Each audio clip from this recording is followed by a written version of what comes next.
하나님의 나라에 대해서 계속해서 말씀을 전할 테니까 잘 들어주시기를 바랍니다.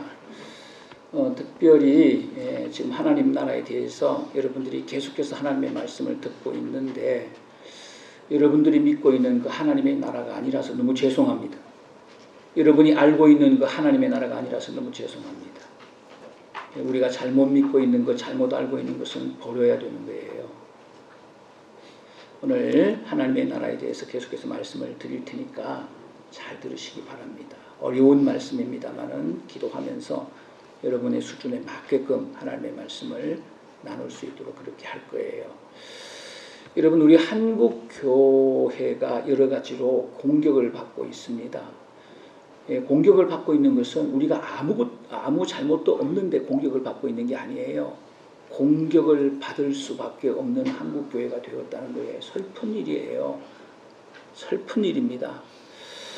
우리 한국 교회 지금 가장 큰 문제가 뭡니까? 한국 교회가 무너지게 되는 문제. 이 문제를 해결하지 못하면 한국 교회는 무너져요. 무너집니다. 유럽 교회처럼 되어가는 거예요. 그 문제가 뭐예요? 그 문제는 분쟁하는 문제예요. 왜 이렇게 싸우는 거죠? 왜 이렇게 싸우는 거예요? 싸우려고 교회 모였습니까? 아주 목숨을 걸고 싸워요. 심지어 어떤 교회는 물대포까지 동원하고요. 조포까지 동원하고요. 이게 교회입니까? 이런 일들을 쉽게 볼 수가 있는 거예요. 너무 치열하게 싸우고 아주 목숨을 걸고 싸워요.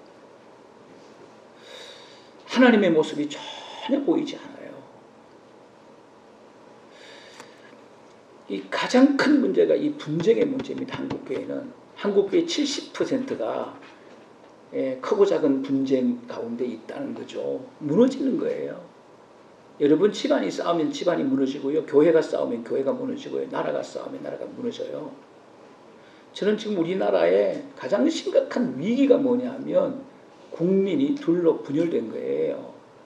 대통령은 우리 국민이 둘로 분열된 게 아니라고 이야기하는데 그 잘못 알고 있는 겁니다. 우리 국민은 두 조각 나고 있는 것입니다. 광화문 집회는 뭐고 서초동 집회는 뭡니까 이거? 두 국민이 있는 거예요. 이렇게 싸우면 나라가 무너지는 거예요. 지금 우리나라는 총체적으로 위기예요. 경제면 경제, 모든 면에서 총체적으로 위기예요. 하나가 돼도 될까 말까 합니다. 이렇게 싸우다가는 무너지는 거예요. 6.25 전쟁이 왜 났습니까? 여러분, 우리 국민이 반쪽 나서 둘 싸우다 6.25 전쟁이 나서 그냥 당한 거예요. 폐허가 된 거예요. 이 분쟁의 문제가 교회 안에, 이 문제를 해결하지 못하면 교회는 무너지는 거예요. 그래서 이 교회 분쟁 때문에 뭐 하는 것입니까? 분쟁 때문에 분쟁만 합니까? 분열하는 거죠. 이것이 노회의 문제고 이것이 총회의 문제고 이것이 한국 교회의 가장 심각한 문제예요. 왜 교회 안에 이렇게 문제들이 많은 것입니까? 어떻게 생각하십니까? 문제가 없어야 되잖아요. 이론적으로 생각하면 하나님을 믿는 사람들이 모인 공동체인데 문제가 없는 게 맞잖아요. 하나님은 사랑이신데 하나님을 믿는 사람들이라면 그분들이 모인 공동체라면 문제가 없는 게 맞잖아요. 그런데 문제가 있다는 거예요. 왜 교회 안에 이런 문제들이 많은 것입니까? 제가 고민을 안 했겠어요? 제가 고민을 안 했겠습니까? 한국 교회를 걱정하는 목사로서 고민을 안 했겠어요? 고민 많이 했어요. 그리고 목사님들에게도 이런 얘기를 많이 해줬어요. 그 문제의 원인은 어디 있느냐 하면 바로 교회론이에요. 교회론. 교회이기 때문에 교회론이 굉장히 중요한 거예요. 교회를 세우는 데 있어서 가장 중요한 두 가지는 뭐냐? 하나는 기독론이 기독론. 둘째는 교회론이에요. 교회론. 기독론. 예수 통해서 구원받은 백성들의 모임이 교회거든요. 그래서 이 교회, 하나님이 원하시는 교회를 세우기 위해서는 기독론이 아주 분명해야 돼요. 그 다음에는 성경적인 교회론이 있어야 되는 것이에요. 그래야 교회가 되는 거예요. 이게 교회를 세우는 두 기둥이에요. 이 교회론이 잘못되게 되면 교회가 잘못되는 거예요. 그렇지 않겠습니까? 교회론이 잘못되면 교회가 잘못되는 거죠. 왜 한국교회 이런 문제들이 많은 것입니까? 교회론에 문제가 있기 때문에요. 여러분, 한국 교회는 교회를 어떻게 가르쳤습니까? 교회를 건물이라고 가르쳤어요. 건물. 그래서 우리 성도들은 교회는 건물인 줄 알아요. 교회를 조직이라고 가르쳤어요. 그래서 우리 한국교회 성도들은 교회가 조직인 줄 알아요. 그래서 교회 그러면 건물을 생각하게 되고요. 건물이 정말 중요한 거고요. 건물에 목숨을 걸어야 되고요. 조직이 정말로 중요한 것이고요. 조직에 목숨을 걸어야 되는 거예요. 교회를 건물이라고 생각하기 때문에 땅이 중요한 거예요. 땅이 있어야 건축하잖아요. 그래서 수백억, 수천억을 들여서 교회를 짓는데 목숨을 걸어요. 그것도 돈이 있어 짓는 게 아니지요. 빚으로 짓는 거예요. 교회 빚이 큰 교회들 수백억, 수천억씩 돼요. 심각한 문제예요. 교회 짓는데 아주 목숨을 거는 거예요. 목숨을 거는 거예요. 목숨을 거는 거예요. 교회론이 잘못된 거예요. 타락한 교회론을 가지고 있기 때문에 교회가 타락하는 거예요. 이렇게 물질적으로. 이 교회는 땅이에요. 교회는 건물이기 때문에 땅이 뭐예요? 돈이잖아요. 건물이 뭡니까? 돈이잖아요. 돈이 있어야 땅 사는 거잖아요. 돈이 있어야 건물을 짓는 거잖아요. 교회가 뭐예요? 땅이에요. 교회가 건물이에요. 예? 돈이에요. 그래서 뭐가 생길까요? 돈이기 때문에 욕심이 생기는 거예요. 욕심이 생기. 그래서 대형 교회들이 이 비싼 교회, 이 어마어마한 교회 남에게 못 주는 거예요. 아들에게 주겠다는 거예요. 그래서 이 세상 문제는 바로 욕심의 문제입니다. 욕심의 문제. 잘못된 교회론을 통한 그 욕심의 문제입니다. 그게 세상의 문제예요. 여러분, 또 교회를 조직이라고 생각하기 때문에 장로의 직분, 목숨을 걸어요. 큰 교회들은요, 지금 성직이 매매되고 있어요. 우리가 중세 교회처럼 성직이 매매되고 있어요. 여러분, 웬만한 대형 교회 장로 되는데 최소한 1억을 내야 장로가 돼요. 2억, 2억을 내야 장로가 됩니다. 성직 매매 아닌가요? 안수 집사 권사 되는데 3천만 원씩을 내야 된다는 거예요. 물어보세요. 거짓말인지. 물어보시라고.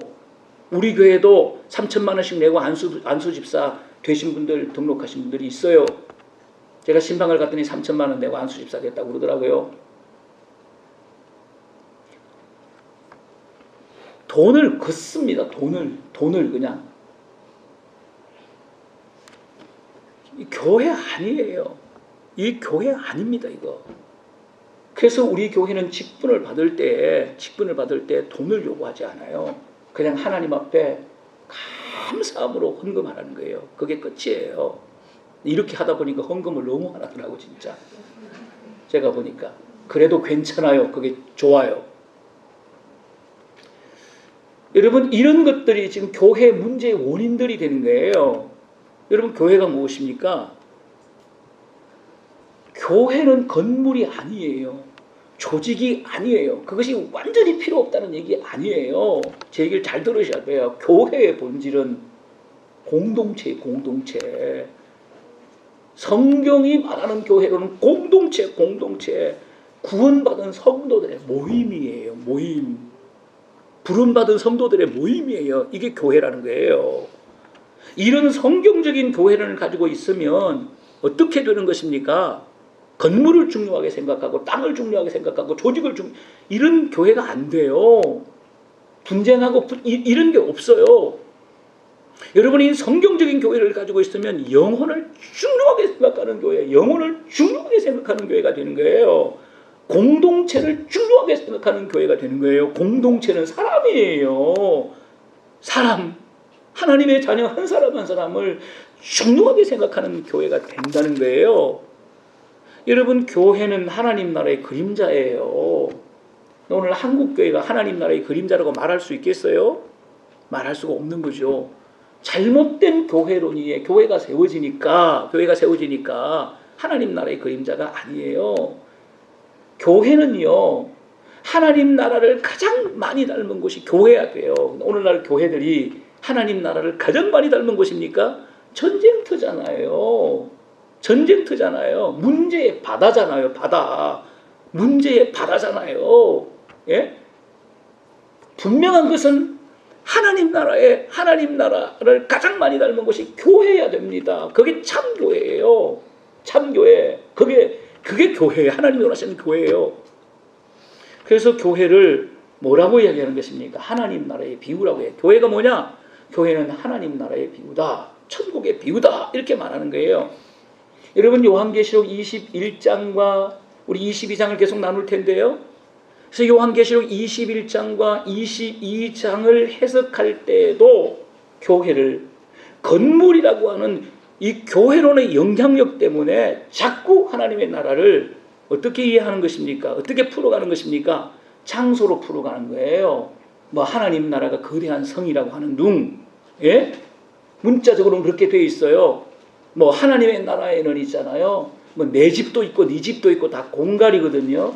그런 말 성경에 한 구절도 없어요. 그 어디서 나온 얘기입니까 그게? 예? 어디서 나온 얘기입니까? 그 간정을 통해서 나온 얘기. 간정을 통해서 잘못된 간정, 예? 간정을 통해서 나온 얘기. 성경에 그런 얘기 없어요. 뭐 어떤 목사는 보니까 천국에 가면 2평, 어떤 집사는 30평, 뭐 이렇다고 그러더라고. 말도 안 되는 얘기고 성경에 그런 얘기들이 없어요. 이 교회를 건물이라고 하는 이 교회론의 영향력 때문에 자꾸 하나님의 나라를 장소로 건물로 해석하려고 하는 경향들이 있다는 거예요. 성경을 보시기 바랍니다. 신령한 교회인 하나님의 나라는 건물이 아니에요. 건물이 아니에요. 건물이 아닙니다. 어린 양의 신부예요. 어린 양의 신부. 요한계시록 21장이 우리에게 하나님의 나라를 소개할 때 어린 양의 신부라는 거예요. 신부. 예? 거룩한 성도들의 공동체라는 거예요. 그러므로 하나님의 나라는 뭘로 풀어야 되는 것입니까? 공동체로 풀어야 돼요. 공동체로 풀어가야 되는 거예요. 공동체로 풀어가야 되는 거예요. 요한계시록 21장에서 하나님의 나라를 설명할 때 사용한 중요한 2개의 표현들이 나와요. 우리가 지난 시간에 그 말씀을 나눴잖아요. 12문과 12기초석입니다.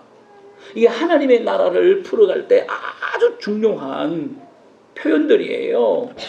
여러분 이 12문과 12기초석 이 하나님의 나라를 뭘로 풀어가야 될까요? 건물로 풀까요? 공동체로 풀어야 되는 거예요.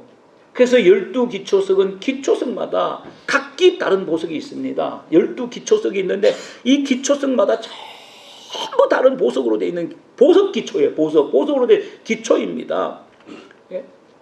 그 위에 뭐가 기록되어 있습니까? 예, 그 보석 위에 어린 양의 12사도의 이름이 기록되어 있어요. 12사도의 이름이 기록되고 이걸 다른 말로 표현하면 어린 양의 신부의 이름이 기록되어 있다는 거예요.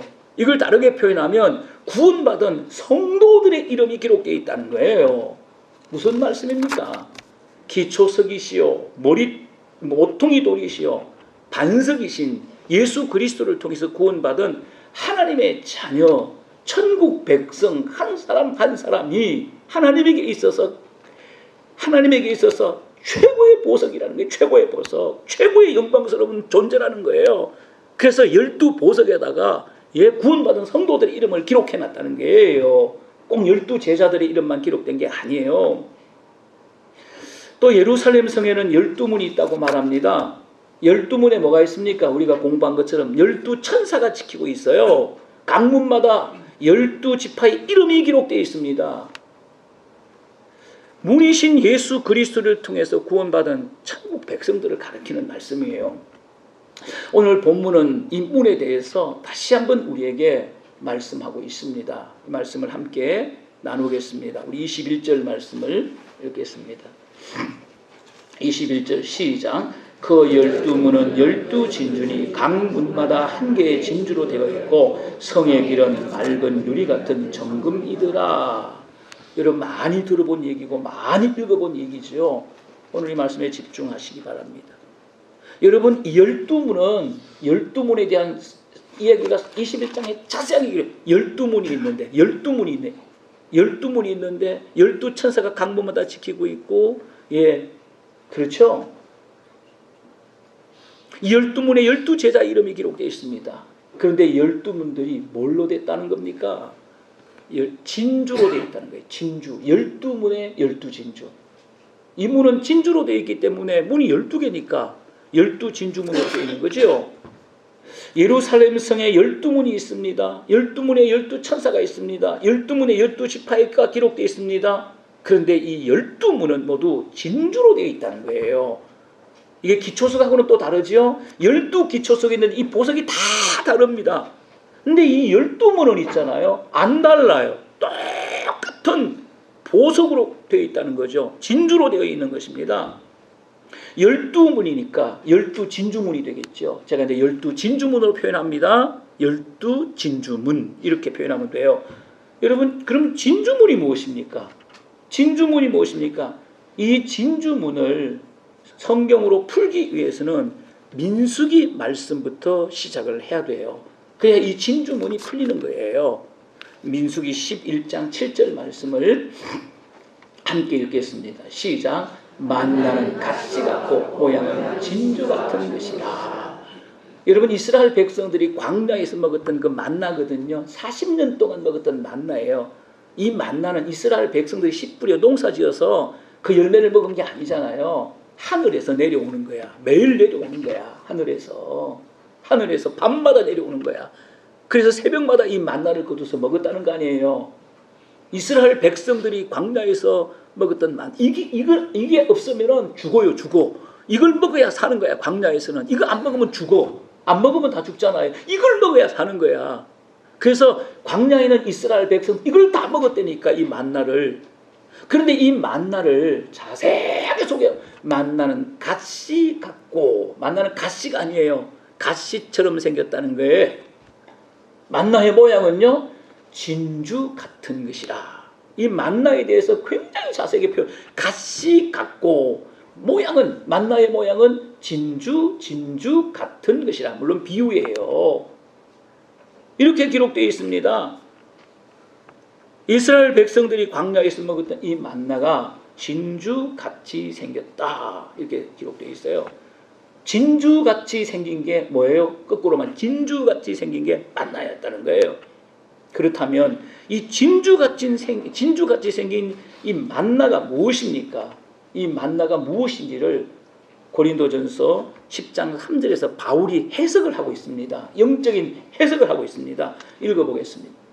시작. 다 같은 신령한 음식을 먹으며, 여기에 나오는 신령한 음식은 이스라엘 백성들이 광야에서 먹었던 그 만나예요. 만나. 이 만나를 신령한 음식이라고 했어요. 신령한 음식에 만납니다. 여러분, 이 신령한 음식이 무엇입니까? 밑에 절에 보면 또 기록이 되어 있습니다만 신령한 음식이 있고, 여러분 광야 판석에서 나오는 그 생수가 있잖아요. 그걸 신령한 음료래요. 그냥 단순한 H2O가 아니에요. 물이 아니에요. 물리적인 물이 아니에요. 이건 영적인 거예요. 그게 만나도 영적인 거예요. 사도 바울은 이렇게 풀고 있는 거예요. 만나는 신령한 음식이에요. 판석에서 나온 그 생수는요, 어떻게 판석에서 물이 나오겠어요? 하나님의 능력이 아니면 판석에서 물이 안 나오잖아요. 하나님께서 이스라엘 백성들을 위해서 주신 음료예요. 그래서 이걸 신령한 음식이다. 사도 바울은 이걸 신령한 음료다. 이렇게 표현하고 있는 거예요. 뒤뜰에 가면 뭐라고 결론이, 이 신령한 음식, 신령한 음료는요, 물론 반석의 그리스도라고 했지만 이 전체적인 의미로 보면 이 신령한 음식, 신령한 음료는 예수 그리스도예요. 예수 그리스도. 그래서 예수님은 요한복음 6장 48절에서 뭐라고 말씀하십니까? 내가 곧 생명의 떡이다. 내가 곧 생명의 만나다. 그 말이에요. 내가 곧 생명의 만나다. 이스라엘 백성들이 광야에서 먹었던 그 만나, 그게 바로 나다. 그 얘기예요. 사도 바울은 이스라엘 백성이 광야에서 먹었던 그 신령한 음식, 신령한 음식, 그게 예수 그리스도다. 예수님은 말하는 거예요. 내가 곧 그 만나, 생명의 떡이다. 이렇게 말씀하시는 거예요. 그러므로 만나, 이 생명의 떡은 뭡니까? 진주처럼 생긴 거예요. 진주라는 말이에요. 진주. 그래서 예수님은 하나님 나라를 설명할 때 이런 맥락에서 진주문이신 당신에 대해서 이렇게 말씀하고 있는 거예요. 예수님이 친히 하신 말씀이에요. 마태복음 13장 44절을 읽겠습니다. 시작. 천국은 마치 밭에 감추인 보화 같으니 사람이 이를 발견한 후에 숨겨두고 기뻐하며 들어가서 자기 소유를 다 팔아 그 밭을 샀느니라. 이렇게 말씀하고 있습니다. 천국을 뭐에다 비유합니까? 보화. 여러분, 보화라는 보석이 있습니까? 없어요. 보화라는 보석이 있습니까? 없어요. 가장 귀한 것, 보화는 가장 귀한 것을 표현할 때 성경에서 쓰여진 용어예요. 가장 귀한 것, 물론 설명할 수가 없는 가장 가치 있고 가장 귀한 것을 표현할 때에 보화라고 그랬어요. 금이라고 그러지 않고 은이라고 그러지 않고 보화 그랬단 말이에요. 보화는 보석 이름이 아니에요. 가장 귀한 거, 가장 가치 있는 거, 어떻게 설명할 필요가 없기 때문에 그것을 표현할 때 보화 그랬어요. 이 보화를 발견했습니다. 이 보화를 발견했습니다. 예?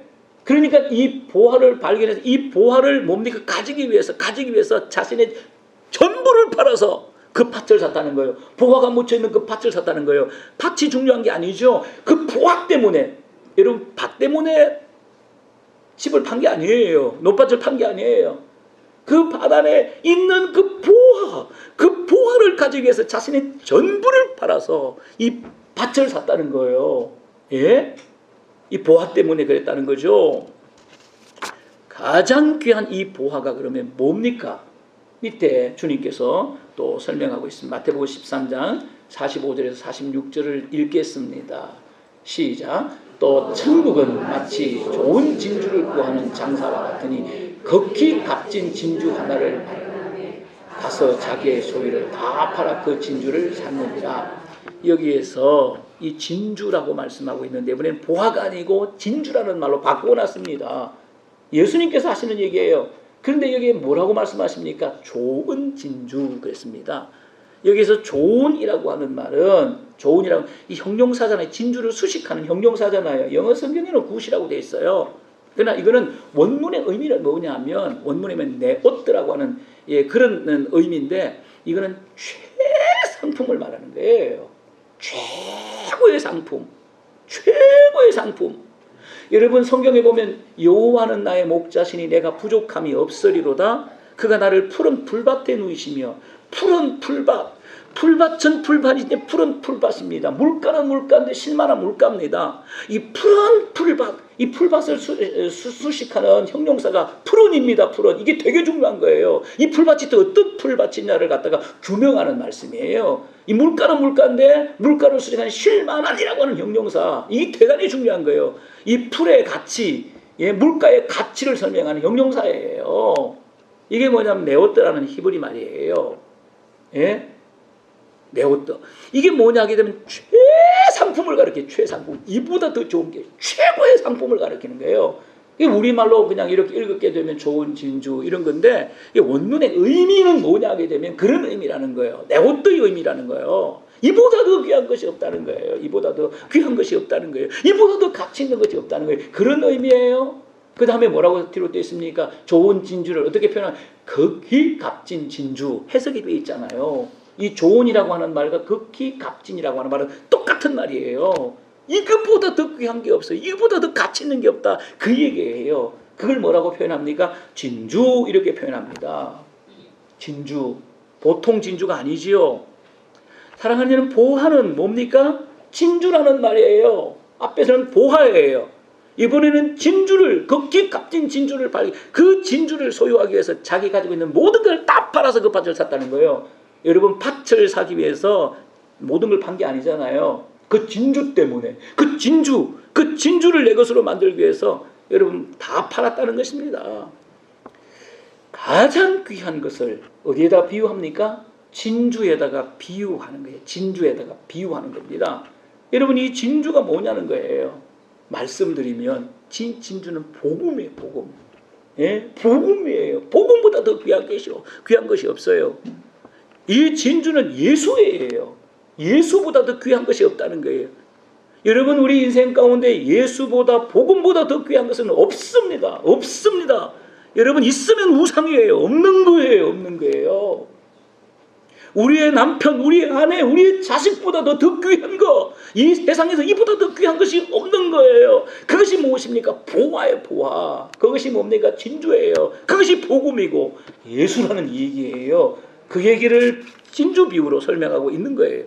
그래서 이런 찬송을 하잖아요. 주 예수보다 더 귀한 것은 없네. 예수밖에는 없네. 이런 찬송을 하는 거예요. 여러분, 진주문이 천국이에요. 천국문이에요.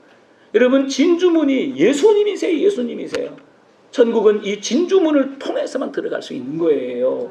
천국은 이 진주문이신 예수 그리스도를 통해서만 들어갈 수 있는 거예요. 천국에 들어가는 다른 문은 없는 겁니다. 기독교에만 구원이 있는 거예요. 여러분, 기독교에만 천국이 있는 거예요. 그래서 우리는 다른 종교하고의 여러분, 이런 문제에 있어서는 대화가 불가능한 것입니다. 그래서 기독교가 아주 편협한 종교라고 세상 사람들이 그러는 거예요. 그래도 괜찮아요. 예수보다 더 귀한 것은 없고요. 예수만 진리고 예수만 복음이에요. 예수님이 이렇게 말씀하시잖아요. 내가 곧 길이다, 진리다, 생명이다. 나로 말미암지 않고는 아버지께로 갈 자가 없다. 천국에 갈 자가 없다. 이렇게 말씀하고 있는 것입니다. 여러분 이 복음을 믿으시지요? 믿으시는 분들은 아멘 하시기 바랍니다. 우리 21절 말씀을 읽겠습니다. 다시 한번 읽겠습니다. 시작. 그 12문은 12진주니 각 문마다 한 개의 진주로 되어 있고 성의 길은 맑은 유리 같은 정금이더라. 많이 들어본 얘기지요. 12보석으로 된 기초석 위에 성이 세워졌습니다. 문자적으로는 그렇다는 얘기예요. 성이 세워졌습니다. 이 성의 진주문을 통해서 들어가게 되면 뭐가 나온다는 얘기? 문자적으로 그렇다는 거예요. 성의 길이 나온다는 거예요. 그렇겠죠. 문을 통해 진주문을 통해 들어가게 되면 그 안에 길이 있겠죠. 사람들이 다니는 길이 있겠죠. 여러분, 이 세상의 길을 생각하면 안 돼요. 이 세상의 관점으로 천국을 보면 안 되는 거예요. 이 세상의 것으로 천국을 설명할 수가 없어요. 여러분들, 그 완전한 천국은 불가능한 거예요. 18절에는 뭐라고 기록되어 있습니까? 18절 우리 한번 읽어보겠습니다. 18절에 똑같은 말씀이 기록되어 있는데 시작. 그 성곽은 벽옥으로 쌓였고 그 성은 정금인데 맑은 유리 같더라. 그 성은 뭐예요? 정금인데 맑은 유리 같더라.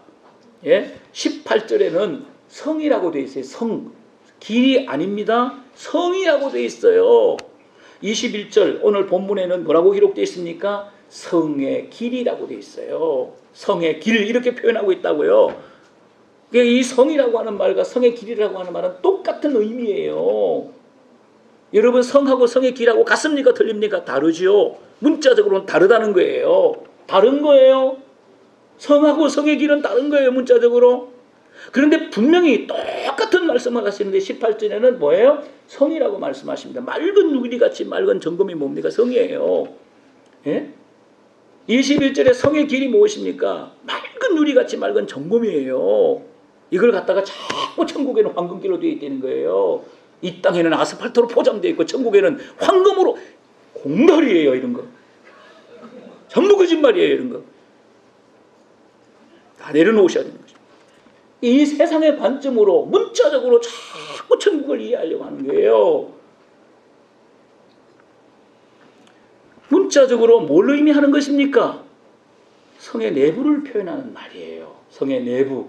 성이라고 했고 18절에는 21절에는 성의 길이라고 합니다. 이게 문자적인 표현으로는 성의 내부를 표현하는 말씀이에요. 성의 내부. 예루살렘 성은 어린 양의 신부들이에요. 어린 양의 신부들입니다. 하늘 공동체입니다. 건물이 아니라 사람이에요. 사람. 건물이 아니라 사람이 되는 거예요. 우리는 자꾸 하나님의 나라를 건물로 이해하잖아요. 건물로. 네 집 내 집이 있고 황금집으로 되어 있고 예? 황금으로 길바닥 포장해 놓고 전부 이렇게 생각하는 것이에요. 하나님의 나라 사람이 사람.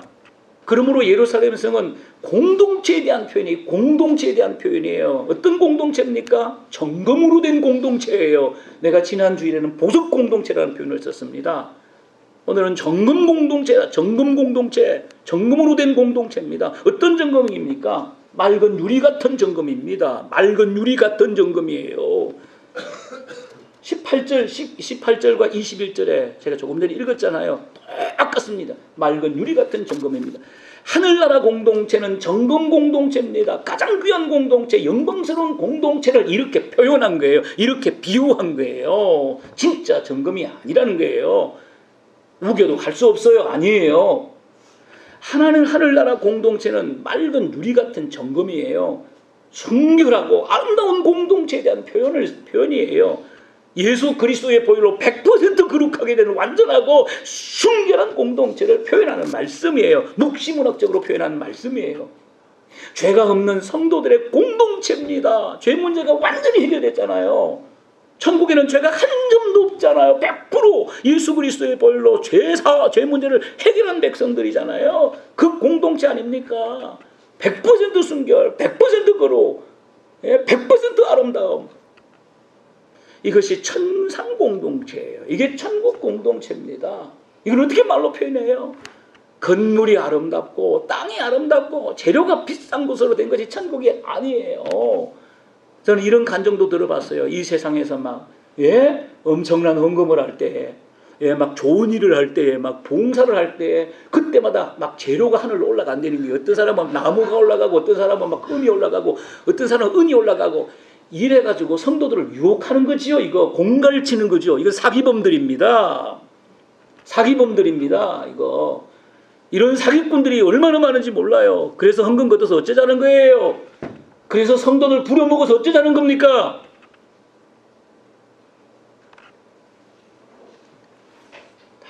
사기꾼들이 하는 얘기예요. 천국은 사람이 아름다운 거예요. 사람이 아름다운 거. 구원받은 백성들이 아름다운 거예요. 공동체가 아름다운 거예요. 이 하나님의 나라예요. 이런 공동체에 대해서 계시록 21장에는 이렇게 표현합니다. 한번 읽어보겠습니다. 계시록 21장 2절입니다. 21장 2절 시작. 또 내가 보매 거룩한 성 예루살렘이 하나님께로부터 하늘에서 내려오니 그 준비한 것이 신부가 남편을 위하여 단장한 것 같더라. 표현할 길이 없으니까 그 순결함, 그 아름다움, 그 가치를 표현할 길이 없으니까 어떻게 표현하는 거야? 신부가 남편을 위하여 단장한 것 같더라. 이렇게밖에 표현할 수가 없는 거죠. 꼭 이런 겁니까? 아니에요. 이렇게밖에 표현할 수가 없는 거예요. 하나님의 나라를.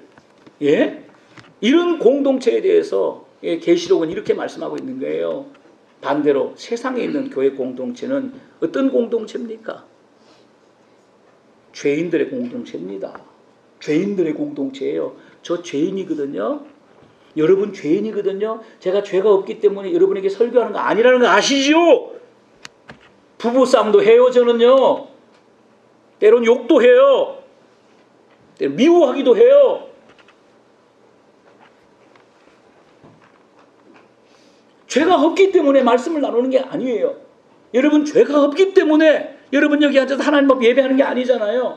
교회 공동체는 죄인들의 공동체예요. 교회는 구원 공동체인 동시에 죄인의 공동체입니다. 그게 난리 교회마다. 그렇다고 교회가 아닌 게 아니잖아요. 난리가 난다고 해서. 난리래. 잘났다는 사람, 설치는 사람, 욕하는 사람, 미워하는 사람, 시기하는 사람, 삐지는 사람. 이거 힘들어. 영어로는 삐질레이션이라고 그래. 삐질레이션. 영어로는. 그 모르시지? 삐질레이션. 이 삐지는 사람은 영어로 삐질레이션. 교만한 사람, 싸우는 사람, 오합지졸입니다.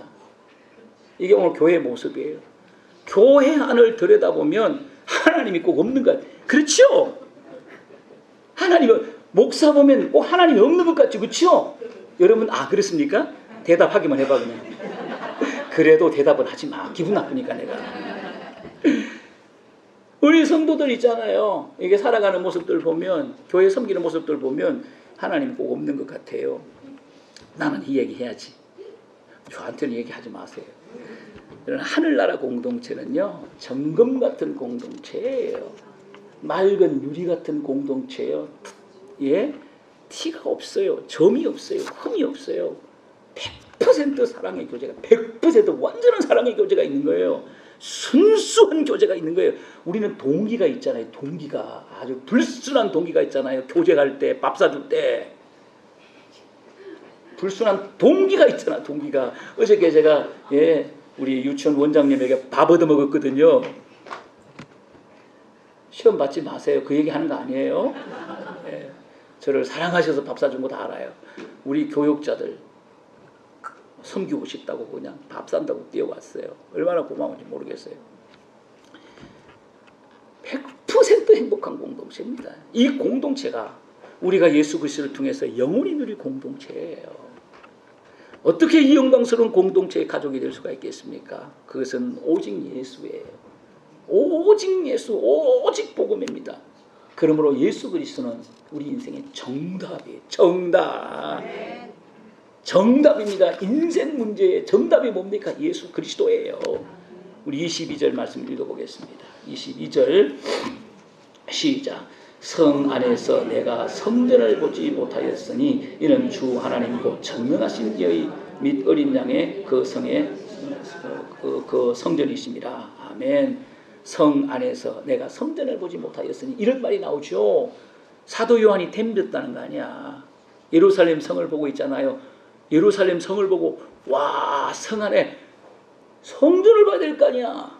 예? 유대 나라에 가면 예루살렘 성이 있잖아요. 그 성 안에 예루살렘 성전이 있잖아.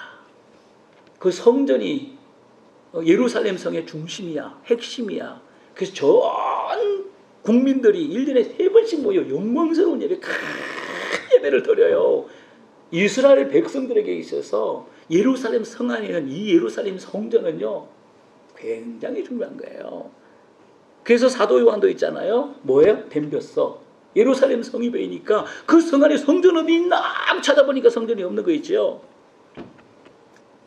성전이 없는 겁니다. 그때 하나님께서 성령님께서 성전을 보게 하셨습니다. 영의 눈을 다시 열어서 성전을 보게 하셨습니다. 성전 찾으니까 성전을 보여주시는 거예요. 그 성전이 누굽니까? 사도 요한이 생각하는 성전이 아니잖아요. 하나님이 하나님과 어린 양이 성전이에요. 성전 건물이 있는 게 아니라 하나님이 성전이시고 예수 그리스도가 성전이셨어요. 이게 무슨 말씀입니까? 천국 자체가 성전이란 말이에요. 성전 따로 있는 게 아니에요. 천국 자체가 성전이란 말이에요. 하나님의 나라는 황금성이 아니에요. 하나님의 나라는 정확한 표현으로는 아버지의 집이에요. 하나님의 나라는 여러분 아버지의 집을 뭐 금으로 표현한다고 해서 그 되겠습니까? 전능하신 거룩하신 완전하신 그 아버지의 집이 하나님의 나라 이 땅의 것으로 천국을 설명할 수 있겠습니까? 그게 금이겠어요? 그게 진주겠어요? 다 비유지요. 다 묵시문학적인 표현이지. 천국을 설명해서 인간들이 발버둥치는 거예요. 에? 그래서 예수님은 뭐라고 말씀하십니까? 내 아버지 집에 거할 곳이 많도다. 하나님의 나라를 아버지의 집, 내 아버지 집에 거할 곳이 많도다. 이렇게 말씀합니다. 그렇습니다. 하나님의 나라는 아버지의 집이에요. 하나님의 나라는 성전이에요. 여러분, 이 세상에서 보던 유형적인 성전은 이제 없습니다. 성삼위 하나님께서 함께 하시는 곳이 성전이에요. 이게 천국 공동체입니다. 그래서 천국은 하나님의 집이요 하나님의 성전인 것입니다. 이 세상에서 예배 드릴 때는 예배 드리는 일, 감사하는 일, 교제하는 일, 봉사하는 일 다 따로따로지만은요, 하나님의 나라에서는 예배, 감사, 교제, 이런 게 전부 하나, 이 모든 게 하나입니다. 여러분, 어떻게 천국 공동체, 이 천국 생활을 언어로 표현할 수 있겠습니까? 불가능한 거예요. 그래서 비유로 설명하는 거예요. 비유 외에는 설명할 길이 없는 거예요. 완전한 인간이 설명할 수가 없어요. 완전을 설명할 능력이 인간에게는 없어요.